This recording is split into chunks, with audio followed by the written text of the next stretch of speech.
하나님이 세상을 이처럼 사랑하사 독생자를 주셨으니 이는 그를 믿는 자마다 멸망하지 않고 영생을 얻게 하려 하심이라. 하나님은 영이시니 예배하는 자가 신령과 진정으로 예배할지니라.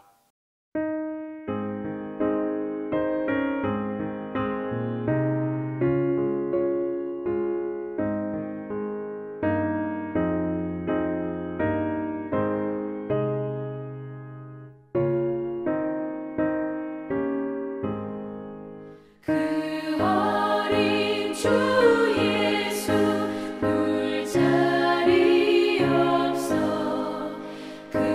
귀하신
평화의 왕이 되시며 우리의 기쁨이 되시는 주님, 은혜를 감사드립니다. 저물어가는 2023년 한 해를 뒤돌아보니 때로는 낙심되며 근심에 눌릴 때도 있었지만 위로해 주시고 주의 사랑으로 보살펴 주시며 이렇게 대림의 소망으로 나아가게 하시니 감사드립니다. 온 세상에 구원주로 오신 아기 예수님께 찬양과 경배를 드리며 다시 오실 재림의 주님을 기다리며 소망 중에 살게 하심도 감사드립니다. 우리가 이 기쁜 소식을 전하기를 힘쓰며 소외된 자들을 돌아보아 사랑과 기쁨이 넘치는 대림절이 되게 하소서. 동신교회가 성령이 일하시는 교회로 평안케 하시며 우리의 미래인 교육부서가 활성화되게 하소서. 담임 목사님의 건강을 지켜주시고 성령의 충만함을 주셔서 맡겨주신 양들을 때를 따라 먹이며 주님께로 인도하시기에 부족함 없게 하옵소서.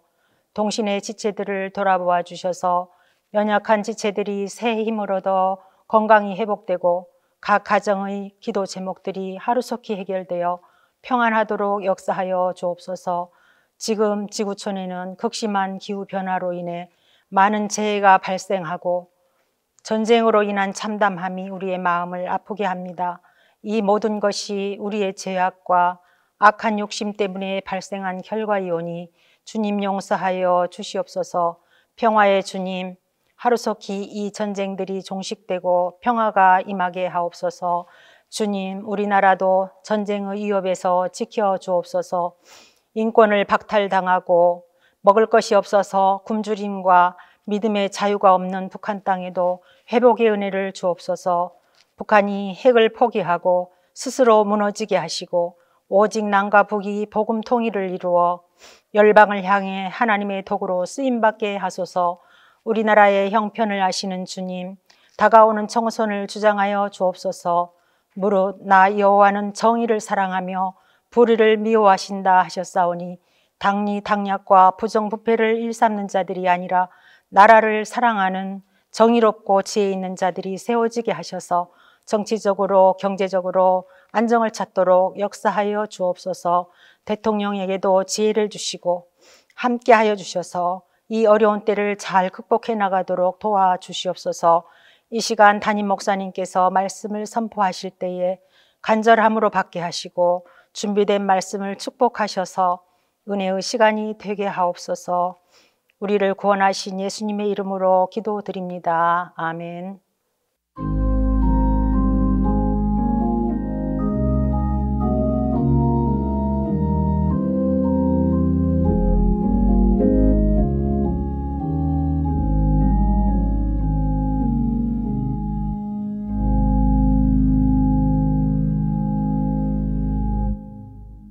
(2024) 대림 스페셜에 주신 하나님 말씀은 이사야 11장 1절에서 10절입니다.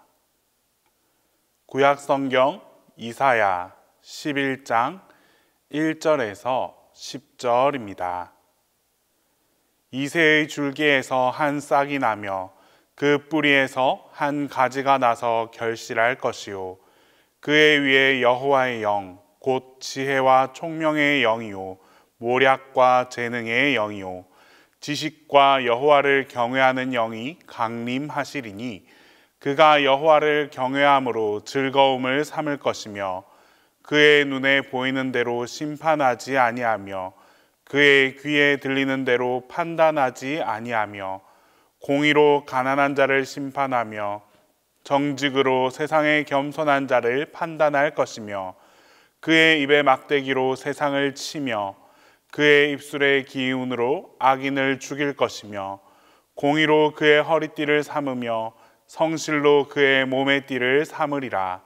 그때의 이리가 어린 양과 함께 살며 표범이 어린 염소와 함께 누우며 송아지와 어린 사자와 살진 짐승이 함께 있어 어린아이에게 끌리며 암소와 곰이 함께 먹으며 그것들의 새끼가 함께 엎드리며 사자가 소처럼 풀을 먹을 것이며 젖먹는 아이가 독사의 구멍에서 장난하며 젖된 어린아이가 독사의 굴에 손을 넣을 것이라.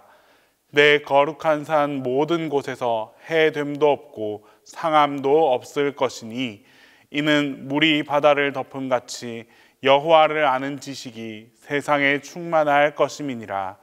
그날에 이새의 뿌리에서 한 싹이 나서 만민의 기치로 설 것이요 열방이 그에게로 돌아오리니 그가 거한 곳이 영화로우리라.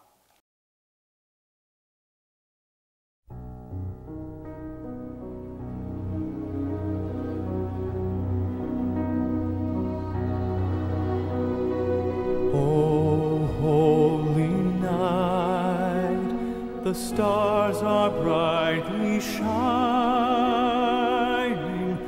It is the night of our dear Savior's birth. Long lay the world in sin and error pining, till He appeared and the soul felt its worth.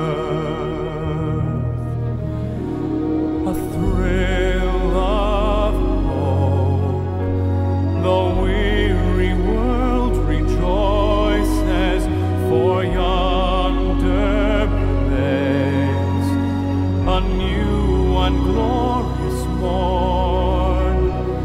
Fall on your knees, oh, hear the angel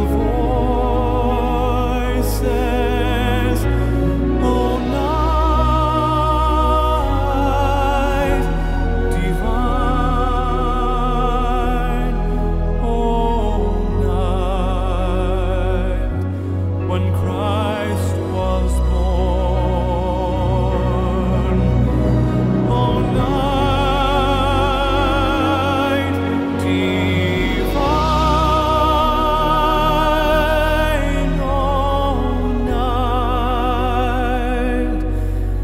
oh, night divine.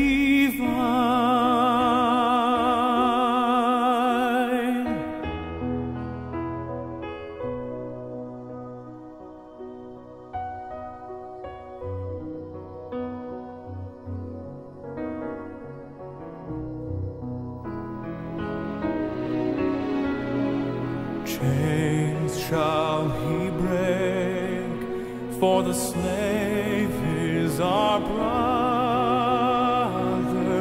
and in His name all oppression shall cease. Sweet hymns of joy in grateful chorus raise we, let all within us praise His holy name. Christ is the Lord, then ever, ever praise we.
오늘은 2024 대림 성탄 스페셜 네 번째 시간입니다.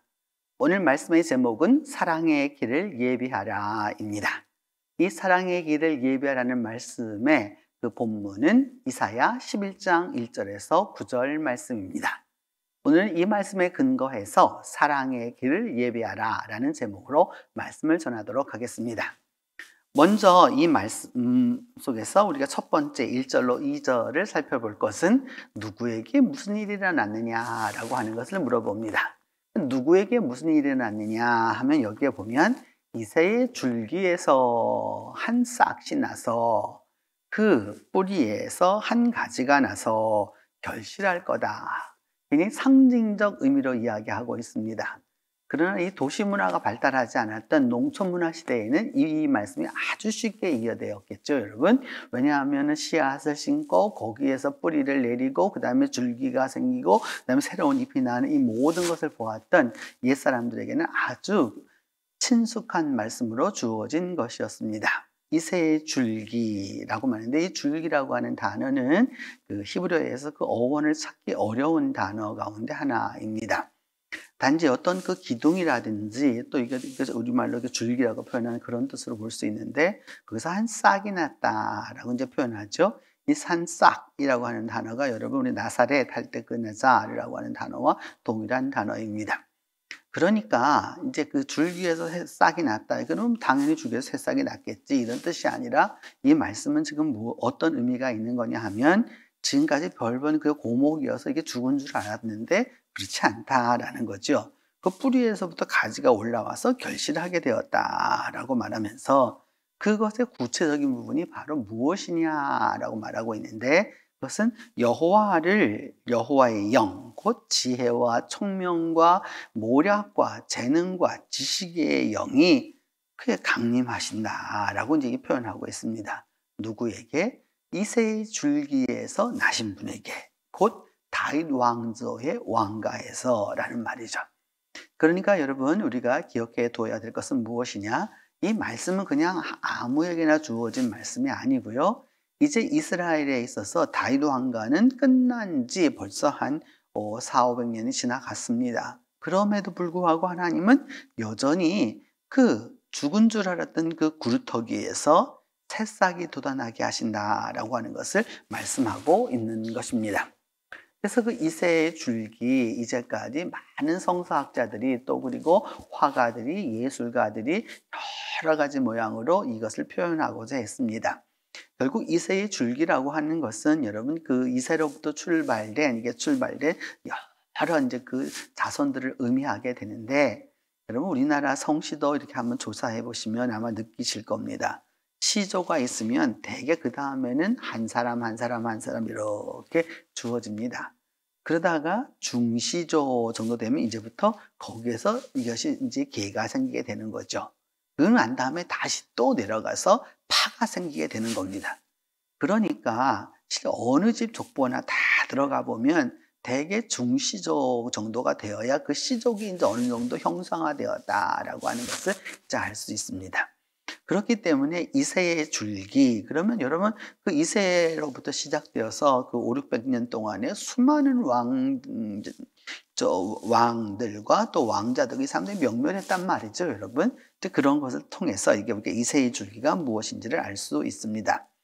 룻기 4장 22절은 오벳은 이셋을 낳았고 이셋은 다윗을 낳았다라고 이제 표현하고 있는데 이 룻기에 나와 있는 그 소위 다윗의 그 족보를 이야기할 때 쓰이는 말입니다.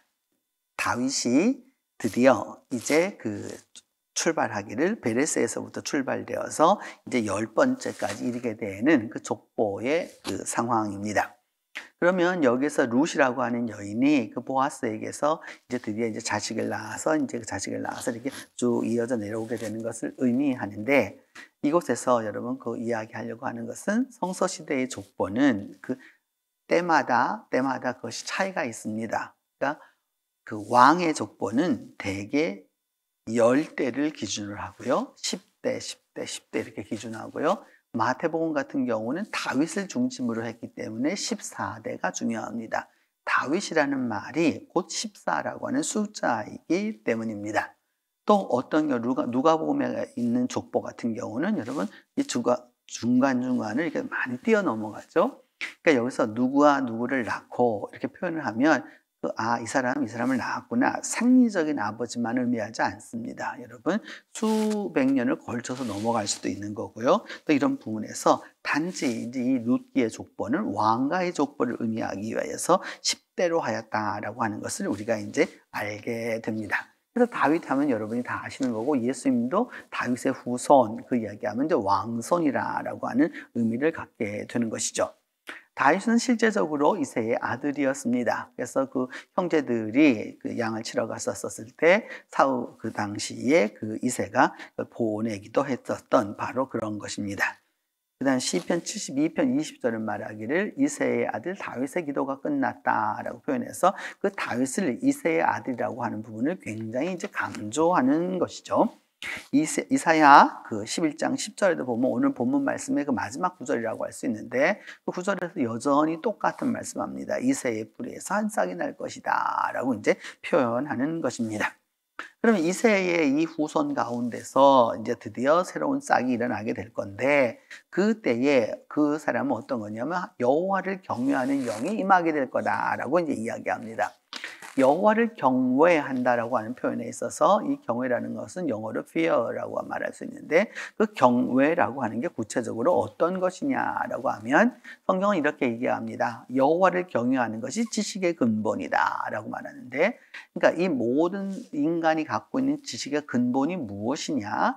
하나님을 올바로 깨닫고 올바로 보고 올바로 그분을 존경하고, 또 그리고 그분의 행하시는 여러 일들을 보면서 그분의 역사를 고백하는 게 바로 무엇이냐? 바로 경외라고 할 수 있습니다. 그리고 난 다음 출애굽기 36장 1절에도 보면 이 하나님의 영은 어떤 것이냐면 지혜와 총명의 영이라고 말씀하고 있는데, 지혜라고 하는 말은 테크닉이라고 하는 말, 테크놀로지 요즘 말하면 기술이라는 뜻도 되는 거기 때문에 여러분 당시나 지금이나 지혜로운 사람들이 바로 그런 일들을 감당합니다. 이사야 33장 6절은 말하기를 여호와를 경외함이 내 보배다 이렇게 표현하고 있는데, 하나님을 바로 이게 경외하는 것, 그것이 가장 우리가 가질 수 있는 최고의 보물이다라고 말씀합니다. 그래서 그 영이 강림할 거라, 그러니까 옛말이어서 어렵긴 하지만 내려오셔서 임하게 된다라고 하는 것인데요. 여러분, 그 강림하시는 여호와의 영을 표현해 본다면 바로 이와 같은 것이 아닐까라고 생각합니다. 구름이 꽉 끼어 있는 하늘에서 빗줄기가 쫙 쏟아지면서 내려오는 바로 그와 같은 모습이라고 할 수 있습니다. 그래서 여호와의 영에 대하여서 여러분 성서시대 사람들, 특별히 열왕기상 그 18절에 보면은 이제 그 오바댜가 말합니다. 그 엘리야를 만난 다음에 하나님의 영이 나를 딴 데로 들어가면 어떻게 하세요? 이렇게 하면서 하나님의 영이라고 하는 것은 여기서는 큰 바람을 의미하게 되는 것이죠. 큰 바람을 의미하게 되는 거고, 이사야 61장 1절의 말씀은 뭐냐? 여호와께서 내게 그 영이 내게 내렸다라고 말하면서 뭘 하길 원하느냐? 가난한 자에게 아름다운 소식, 복음을 전하기 위함이다라고 이제 말씀하고 있습니다. 그러면 이제 두 번째로 그 메시아의 모습은 어떠하냐라고 하는 것을 물어봅니다. 그것은 3절로부터 5절에 있는 말씀인데, 첫 번째가 뭐냐 하면 여호와를 경외하는 그것으로 즐거움을 찾는다, 기뻐한다라고 하는 겁니다. 그래서 그 하나님을 기뻐하는 것을 즐거워하는 그 사람은 어떻게 하느냐? 눈에 보이는 대로 심판하지 않는다라는 겁니다. 이 재판이라고 하는 문제는 오늘날도 여러분 인간이 해결하는 마지막 수단 중에 하나입니다. 그 마지막 수단 가운데 하나이기 때문에 이게 참 어려운 부분이 있는데, 그래서 그때의 판단을 어떻게 하느냐라고 하면 보이는 대로 듣는 대로 하는 것이 아니라는 겁니다. 오늘 성경은 말하기를 공의로 가난한 자를 심판하고, 그 다음에 정의로 세상의 겸손한 자를 판단하고 이렇게 표현하고 있습니다. 그러면 이제 우리가 좀 더 구체적으로 들어가서 알아볼 것은 하나님을 기뻐한다는 게 어떤 의미냐라는 거죠. 하나님을 기뻐한다라고 하는 걸 하나님을 그 경외함으로 기뻐한다라고 하는 부분입니다. 하나님을 기뻐한다라고 하는 이 부분은 그냥 단지 여러분이가 알고 있는 어떠한 그 정신적인 즐거움 그런 것만을 의미하는 것이 아니라 그것을 훨씬 뛰어넘는 부분을 이야기하고 있다라고 할 수 있습니다. 그래서 여러분 여기 쓰여 있는 대로 보면 delight in God as He delights over you 이렇게 되어 있는데 하나님이 우리 위해서 우리를 통하여 또 우리 위해서 기뻐하시는 것처럼 하나님 안에서 기뻐하라는 겁니다. 하나님이 우리를 기뻐해 주시는 것처럼 우리도 하나님 안에서 그리 기뻐해야 된다라고 하는 것을 의미하는 것이죠. 이것이 하나님을 기뻐하는 것입니다. 시편 2편 11절은 말하기를 하나님을 경외함으로 섬기고 떨며 즐거워하라는 거죠. 경외라고 하는 건 바로 이런 겁니다. 그냥 여러분 그러니까 두렵고 무섭고 그런 것이 아니라 그러면서도 여전히 어떤 부분이 있느냐? 아주 행복한 부분이 있다라고 하는 것을 경외라고 하는 것이죠. 그래서 시편 112편 1절은 말씀하기를 하나님을 경외하고 그 계명을 즐거워하는 자는 복이 있다라고 말씀하는 겁니다. 하나님 경외와 하나님 계명의 즐거움이 있다라고 할 수 있습니다. 그래서 이렇게 하나님을 경외하는 자는 어떻게 할 거냐? 공의와 정의로 다스릴 거라고 이야기하고 있습니다. 공의와 정의 어떤 것이겠습니까? 먼저 공의는 하나님과의 관계에서 이루어지는 의입니다. 그래서 지금 어린아이가 여러분 아주 간절한 마음으로 하나님께 간구하고 기도하고 있죠. 바로 이와 같은 상태에서 하나님과의 관계에서 이루어지는 의는 공의입니다. 그 다음에 정직 내지는 정의라고 하는 것은 무엇이냐? 인간과 인간 사이에서 이루어지는 의를 말하고 있습니다. 그런 부분에 있어서 그 공의와 정의를 우리가 조금 더 나아가서 보면 이처럼 여러분 저울을 보면 천층을 놓고 있어서 양쪽에 동일하게 두 개가 있는 거죠. 그러니까 공의와 정의라고 하는 이 부분을 우리가 기억해 두어야 하는 것이죠. 그러면서 여러분 하나 더 보아야 될 것은 이것을 말씀하는데 Justice does not mean righteousness 이렇게 말하고 있습니다. 정의는 공의가 아니라 이렇게 표현하고 있어요, 여러분. 그래서 그 그림에서 보면 정의는 누구에게나 다 공평한 것입니다. 아주 공평하게 이렇게 공평하게 하는 것을 의미하는데 그 공평이라고 하는 건 다 공평할 수 있으면 어떤 사람은 키 큰 사람도 있고 어떤 사람은 중간인 사람도 있고 어떤 사람은 키가 작은 사람도 있는데 똑같이 정의롭게 해놓으면 어떻습니까, 여러분? 작은 사람은 볼 수가 없는 거죠. 공의란 어떤 것이냐 지금 그림으로 표현해 두었는데 어떻게 표현했습니까, 여러분? 다 볼 수 있도록 이렇게 밑을 받쳐 두었다는 걸 알 수 있죠, 여러분? 정의와 공의가 무엇인지를 알 수 있습니다. 우리가 이 부분을 통해서 하나님과의 관계, 인간과의 관계가 무엇인지를 알 수 있습니다. 시편 9편 8절은 말씀하기를 공의로 세계를 심판하신다라는 거죠. 그러니까 하나님은 정의를 갖고 심판하시는 것이 아니라 공의입니다. 하나님과의 관계가 어떠하냐를 갖고 따지는 것이지 세 사람들하고 어떻게 했느냐 그것을 말씀하시는 게 아닙니다. 또한 시편 82편 3절은 말씀하기를 빈궁한 자들 또 곤란한 자들 이런 사람들을 위하여서 공의를 베풀어라 라고 말씀합니다. 그러니까 똑같이 부자나 가난한 자나 같은 입장에서 판단하지 말라라고 하는 겁니다. 그러니까 곤고한 자, 빈궁한 자 사람들이 그 일을 이루기 위해서 힘이 없는 자들에게는 특별한 하나님의 은혜를 베풀 줄 알아야 한다라고 하는 것을 의미하는 것이죠. 에스바냐 2장 3절은 너희는 여호와를 찾으며 공의와 겸손을 구하라 라고 말씀합니다. 하나님과의 의가 바로 되어야 하는 것이죠. 그렇게 될 수 있을 때 뭐냐? 하나님이 심판하시는 날에 우리가 구원을 얻을 것이다 라고 이제 말씀하는 것입니다. 바로 메시아는 어떤 분이시냐? 그 하나님의 영이 임한 분인데 그 하나님의 영이 임한 분은 어떤 분이냐? 하나님을 아는 지식이 충만한 분입니다. 그래서 하나님을 알고 하나님의 지식을 알고 하나님의 지혜를 알고 그래서 공의와 정의로 다스리는 분입니다. 공의와 정의로 함께 하시는 것이죠. 그래서 그것이 이루어질 수 있을 때 메시아의 나라가 임한다라고 하겠습니다. 그럼 메시아의 나라는 어떠하냐? 6절로부터 8절을 말씀합니다. 그때가 되면 이리가 어린 양과 함께 살고 이 세상에 있을 수 없는 일이죠. 표범이 어린 염소와 함께 눕고 이런 일이 있을 수 없죠. 송아지와 어린 사자와 살짐승이 함께 있어 어린아이에게 끌릴 것. 아이들이 이런 거에 오히려 지금 세월에서는 이들을 다 끌고 갈 텐데 그렇지 않다라는 거죠. 이렇게 암소와 곰이 함께 먹고 또 서로 그 새끼들이 같이 있고 그 다음에 사자가 소처럼 풀을 먹을 거고 그 다음에 젖 먹는 아이가 독사의 구멍에서 장난을 할 거고 젖된 아이가 독사의 굴에 손을 넣을 거다라고 이렇게 말씀합니다. 이 말씀은 메시아의 나라가 올 최상의 모습을 이제 표현합니다.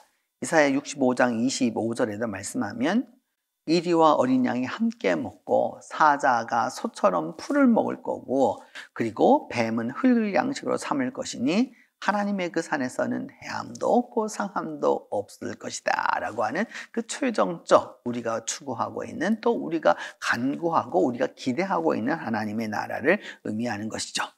그런 부분에 있어서 하나님의 나라라고 하는 것은 바로 너희 가운데 있다라고 주님이 말씀하셨는데 이것은 여러분 어떤 것이냐? 우리의 지식을 통하여서 그리고 그 안으로 지식을 통하여서 가까이 가게 되는 것이고 또한 그 어린아이처럼 억셉트함으로써 어린아이처럼 수용함으로써 그 일이 이루어지게 되는 것이죠. 어린아이처럼 그 일을 가능하게 했을 때 이루어진다라고 말씀하고 있고 이는 어떻게 그 앞으로 우리에게 계속해서 주어져 갈 것이냐? 바로 이런 것이죠. 하나님의 나라는 유업으로 의를 지키는 자들에 의해서 계속될 것이다 라고 하는 것을 알 수 있습니다. 그래서 이제 평화의 왕으로 오시는 메시아는 이 땅 위에 하나님이 만드신 하나님의 창조를 다시 이루어 주십니다. 창조의 회복, 새 창조의 도래 곧 임할 하나님의 나라를 이루어가는 것이죠. 여기에 새로운 에덴이 아름답게 이루어질 것입니다. 이제 넷째로 그러면 사랑의 말씀은 무엇이냐? 9절에 있는 말씀인데 내 거룩한 산 모든 곳에는 해함도 없고 장함도 없고 어떻게 될 거냐? 물이 바다를 쫙 덮은 같이 하나님을 아는 지식이 세상에 충만할 것이기 때문에 이 사랑의 말씀이 주어진다라고 이제 말씀합니다. 여러분 하나님을 아는 지식 우리가 여러 가지로 표현해 볼 수 있지만 바로 이와 같은 모습이 아닐까 싶습니다. 하나님을 아는 지식은 저렇게 지식으로 인간의 지성으로는 될 수 없다라고 하는 것이죠. 그것을 넘어설 수 있어야 이제 얻게 되는 것이고요. 더불어서 그것이 하나님의 말씀 속에서 생명을 얻는 것으로도 표현이 되는 것이고요. 또 그리고 그 하나님의 말씀은 마스터키와 같아서 그 모든 닫혀 있는 것을 열게 하는 능력이다라고 하는 것입니다. 잠언 9장 10절을 말씀합니다. 하나님을 경외하는 것이 지혜의 근본이고 거룩하신 자, 곧 하나님을 아는 게 바로 명철이라고 이제 이야기하는 것입니다. 그러면서 이사야 33장 중에 다시 말씀하죠. 여호와를 경외하는 것이 나의 보배이다라고 말씀합니다.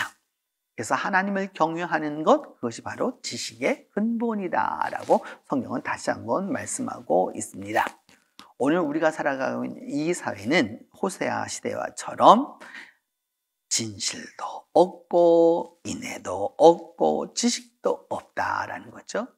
진실도 없습니다. 그 소위 에메트라고 하는 것도 에메트 처음과 중간과 마지막이 하나로 연결되는 그것이 없고 인애 시작하면 끝이 없는 사랑 그것도 없고 다트 엘로힘 하나님을 아는 그 소위 경험적 지식도 없는 이때이기 때문에 우리가 기억해둬야 될 것은 바로 이것이죠, 여러분.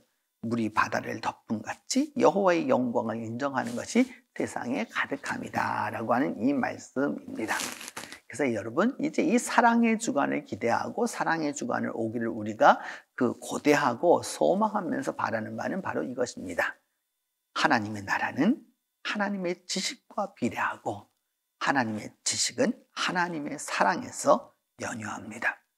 하나님의 사랑과 함께하는 하나님과 함께하는 사랑이야말로 따뜻하고 사랑이 함께하는 평화가 그래야 영원히 지속되는 것입니다. 이것을 우리가 꼭 기억해 두어야 합니다. 사랑과 은혜,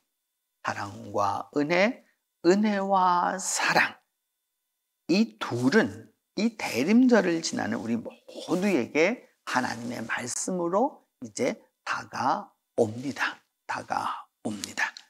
진실로 우리가 하나님의 은혜를 깨닫게 되면 사랑으로 나아가게 될 것이고, 진정으로 사랑하는 그 사람이 사랑의 그리스도를 뵙게 될 것입니다. 기도합니다. 사랑의 주님, 대림의 이 4번째 주간, 사랑의 주간을 지나면서 사랑이신 주님을, 사랑이신 그 주님을 경외함으로 또한 하나님의 지식 안에서 그 모든 것을 찾습니다. 우리 모두에게 은혜를 베풀어 주셔서 하나님을 경외하게 하여 주시고, 그리함으로 말미암아 하나님의 지식에 이르게 하여 주시며, 그 하나님의 지식이 우리와 함께 할 때 진정한 사랑이 이루어짐을 기억하게 하여 주시옵소서. 그리하여 우리에게 이루어질 그 메시아의 나라, 사랑의 나라, 평화의 나라, 기쁨의 나라, 소망의 나라가 우리 가운데 임하도록 도와주시옵소서. 우리 주 예수 그리스도의 이름으로 기도합니다.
이제는 예수 그리스도의 은혜와 하나님의 사랑과 성령의 교통이 사랑의 길을 예배하는 모든 성도들 위해 이제로부터 함께 계시기를 축원하옵나이다.